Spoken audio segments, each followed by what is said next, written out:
So, Tomas, you are the chief executive of TotalEnergies Corbion Luminy PLA. Did I get that right? It's correct so far. I know that what you do is very different from what TotalEnergies and Corbion do. So first of all, can you talk through what your job is and what you do as an organization? Yes. So the first disclaimer is we are not in AI. So if you were going to an AI conference, you are actually at the wrong spot. But what we do is slightly different. Still technology for change and technology for good, but we are more from a material standpoint. So we are basically an independent company founded by two giants in their industry. One is called TotalEnergies, the other one is called Corbion, but we are not related. So we are not part of TotalEnergies, not part of Corbion. We are independent and we do one thing and only is we are developing what we call a bioplastics, which is both basically completely bio-based, but at the same time compostable and recyclable. So I guess we'll get back to that, but this is really what we do and where we are coming from. And we are trying really to find replacement to what we call the conventional plastic. Right. And at the core of this conversation is the idea plastics are everywhere. We might have glass on the stage here. We might choose to use cans when we drink Coca-Cola as opposed to, drinking out of a plastic bottle. But I think what you're saying is there's an alternative solution that doesn't create plastic in its current form, filling landfills, et cetera. Is that right? Tell us what you actually do. Give us the technical background behind your philosophy. Sure. Not a problem. So I think, first of all, for grounding the discussion, I think we all know about the plastic situation.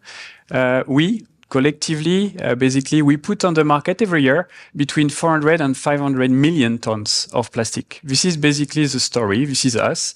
And from that plastic, there is about 8% which is being recycled and about 12% which is being incinerated. So in grand scheme of things, about 80% of what we put every year is ended somewhere where maybe it did not get to the right recycle stream. Sometimes it's landfilled, but it's basically in the open. So what we're trying to do is to propose a different alternative to that and taken into account not only the end of life, but also the start of life. So we are, as a bioplastic producer, propose an alternative to that is to use renewable carbon. So basically we use plants where they don't release CO2, they actually capture it. So a plant, as you have it at home, right? They capture the CO2, they release oxygen. Same story here. We capture the CO2. When we have our plant in Thailand, it's through the sugarcane. So we use the fermented sugar of the sugarcane and polymerize that to a plastic. And this plastic is actually very versatile. So with the plastic we are producing, the Luminy PLA, as you pronounced it, is basically becoming a film, is becoming a bottle, it's becoming a 3D printing filament. It could become also a non-woven, a mask, a face mask. So we're trying to find those applications where it makes sense, right? So not only you have a performance, a value proposition, because none of us, we want to struggle with a bioplastic. We just want something which works, and it's true for us. So first, it performs the same as a conventional plastic. It feels the same, looks the same, performs the same. But on top, you have this sustainability value proposition on the start of life and the end of life.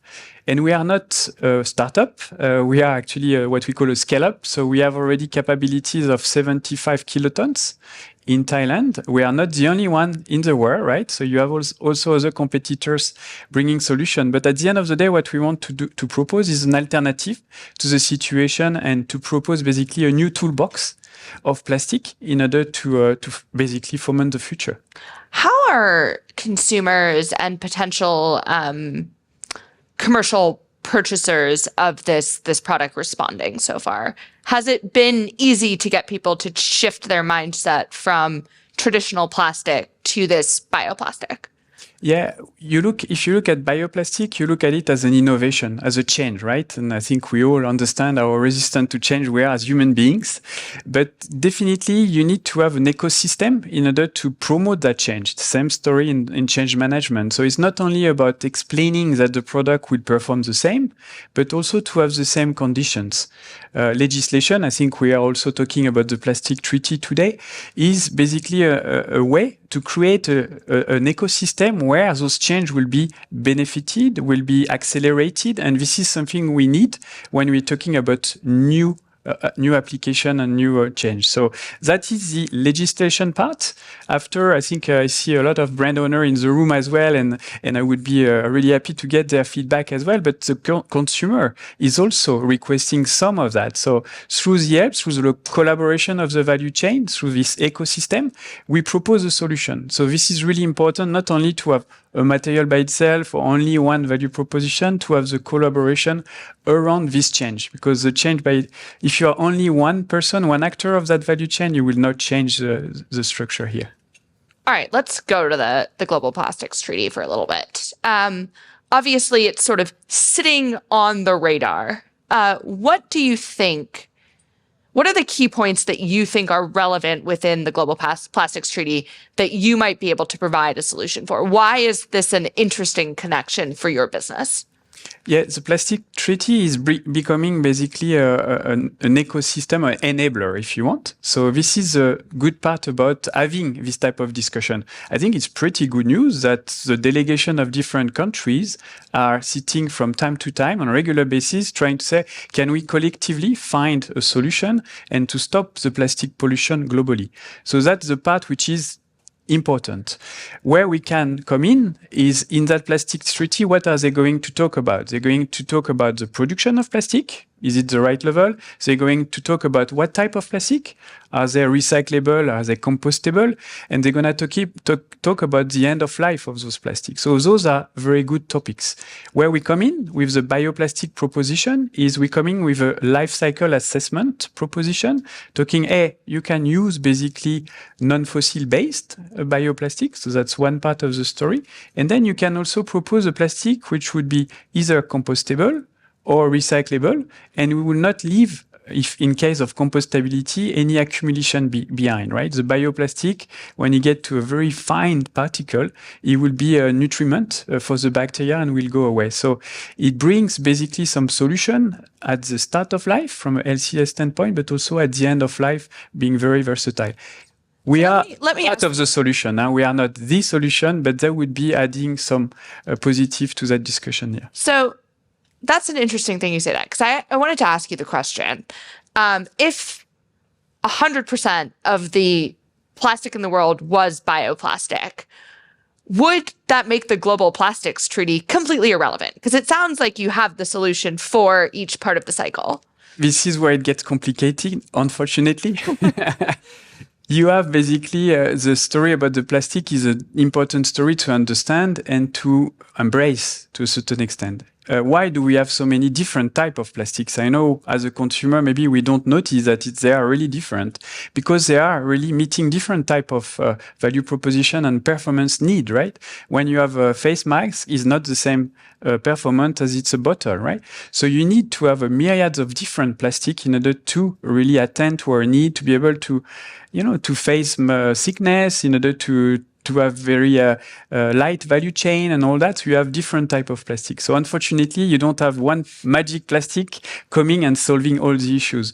But having said that, I think it's time, and we are geared up as a value chain to propose alternative and to really prepare this new toolbox that's going to be helpful in the future and not having so much harmful consequence on the environment. So what do you find is preventing you from scaling, both in terms of where you do have a solution for the types of plastic, doing a complete market replacement? Is it lack of consumer trust in something that they don't know about? Is it the investment levels it takes? Are there regulatory restrictions? Where are you running into challenges? No, I think there is three different challenges at the moment. The first one is the one which is the elephant in the room, the one that everybody talk about, and it's part of the conversation when you engage, is what is the cost level of your alternative? And it's very important to tackle it. This one is, you can look at it from two angles, but what I want to say is we are really traveling through the cost benefit of having more and more capacity. So I was just joking a bit before with Katherine saying, you know what, 10 years ago, I would have loved to be here, except we did not exist. So our company 7 years ago was just an idea. Now we have a plant of 75 kilotons. I think it's the same for other bioplastic players. So we're building up this capacity. At the same time, we do our job to reduce the cost little by little. So today, I'm completely cool about telling you that in some application, it's not about the cost anymore. It's about the competency in replacing to have the value performance, you know, and we can really compete also in some of the recycled polyolefins. I think you all know that the recycled PP, recycled PE, recycled PS could be quite high level in terms of cost. So we are also now competitive to that. So we're traveling this cost benefit, having more and more capacity. To equip you with some numbers, I think the bioplastic industry from 2023 to 2028 will grow by 300%. So that's an amazing number, right? But at the end of the day, we are 1% today of this 400 to 500 million tons. So definitely we need to continue to work, to do our job, to decrease our cost, to be much more competitive in that level. But we are already finding spot where we are. That's the first challenge. The second one is about what we do today. We try to stay in our corner of the plastic world and not really explaining what is already existing. So we already have these solutions. And this is about the education, the communication, not only with the brand owners, the end users, but also with the legislators. And we spend quite a bit of time through the trade association, some of the working group in the plastic treaty to explain what is already there. Some of that we can already use it today. We just need this collaboration level to make it happen. And the last one is a bit tricky to explain. It's about how do you assess the different perspective? And we talk about the impact, the net impact. And for us, the word is the life cycle assessment. We need really to make sure we participate to those discussions and we take basically the bioplastic with the value that it has. For the moment, technically, some of the framework don't take into account this capture that is happening at the very beginning, what we call the biogenic carbon, sorry. So we need really to fight in order to make it basically ambivalent and to have really a play level at the same time. So that's also important. So that's definitely cost, communication, and this technical LCA. Where are you having success? Where have you managed to penetrate the market with that 1% of the global plastics that are now bioplastic? I think if I'm quizzing the room, I think people have seen bioplastic, and some of the historical applications are definitely the plastic bag, the thin plastic bag that you have in some countries still, which are biodegradable or compostable. We had also in some countries, they're still using some of the single-use plastics. Those has been the historical one. But now we are making progress in the food and beverage packaging. We're making progress, as I said, in 3D printing. We are moving away from the single-use type of application towards more durable, semi-durable. In the room, we have a partner is basically proposing a solution to Sulapac, which is proposing solution to cosmetic packaging. So we have really different type of application going away from what we used to do because it was easy to do to something a bit more technical. So my invitation is just look again at those type of kids because they have grown up and now they can do a lot more different things here. And what markets have you managed to penetrate most consistently? So again, food packaging is one where we are very present. I meant geographically. Geographically, okay, yeah, okay. No, so it's an interesting question, and that's also how you see the importance of the basically frameworks and basically this ecosystem I was referring to earlier. We are basically growing in each market. I think bioplastic industry is growing at 15% year on year globally. So, but it's happening everywhere, but with a different type of mix, depending also on what is needed and what is basically the legislation. The one which has been bringing most of the growth in the very recent year is China. And that's where I wanted maybe to make a connection to the plastic treaty and the regulations. You could argue that is it needed or not?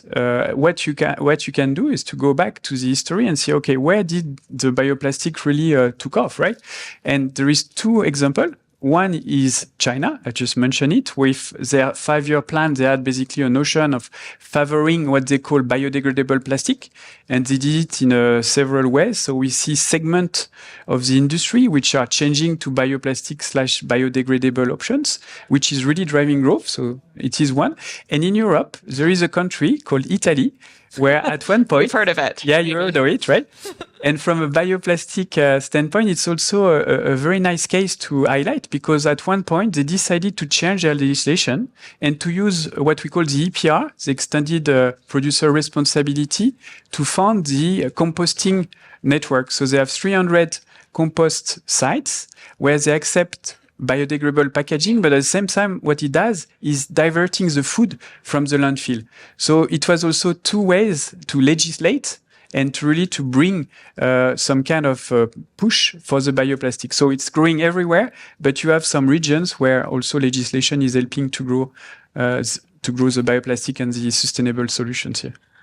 Where do you think there's the most scalability? So if we were to say you're at 1% of plastics now, we know that based on what you're saying, this type of plastic solution cannot be a solve for every plastic. But if we wanted to get to 50% of bioplastics in the next 10 years, where would you prioritize your efforts and why?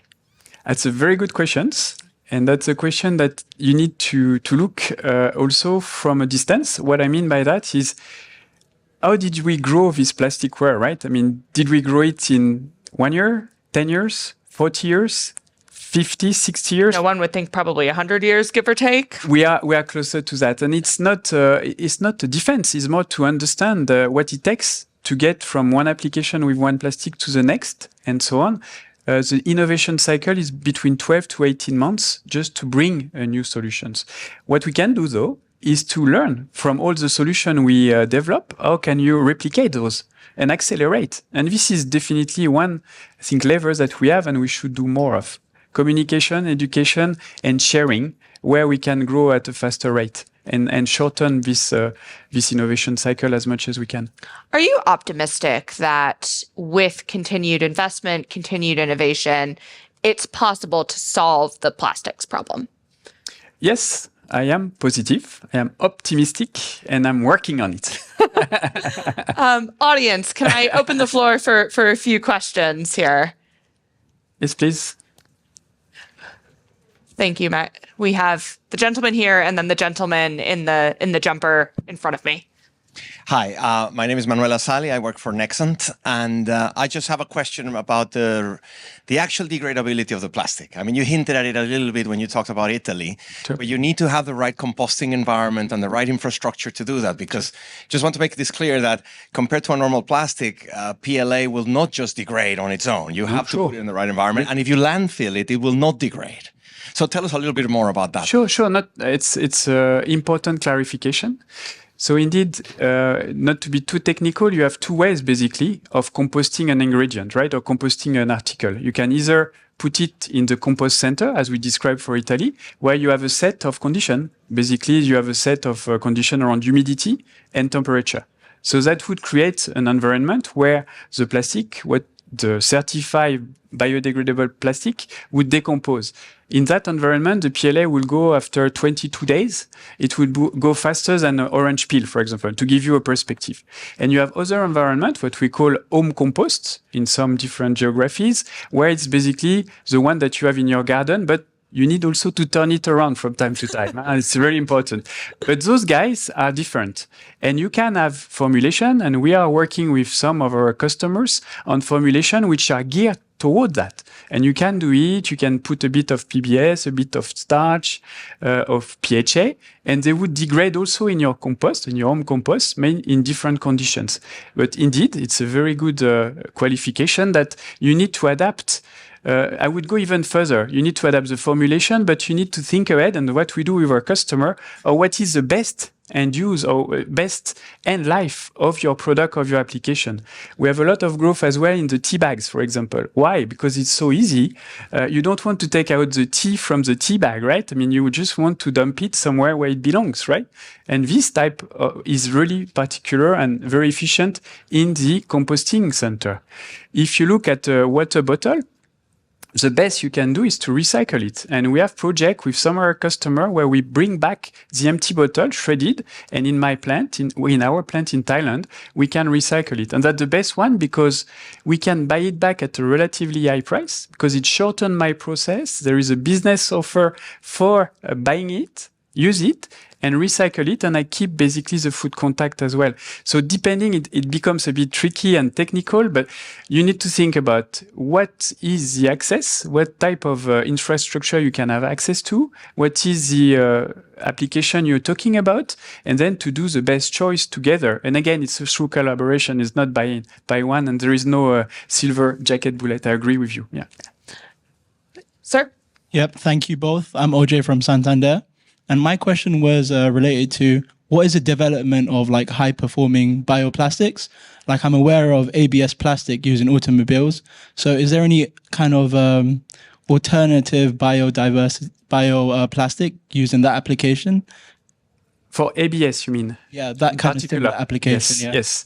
That's where we get into the discussion about we need to create this new toolbox. To be very straight and transparent with you, my product would not replace ABS type product, but I know that other bioplastic producers are trying to crack the code and say, maybe I can change the sourcing of the ABS and I can work on a bio route to get there, which would be already better what's going on. So depends on the application, depends on the type of plastic. Again, we don't have one plastic today because we could not either. So you have different type of plastics that we need to continue to work on in order to get the best out of it. Yeah. Tomas, thank you so much. Thank you very much. Yeah.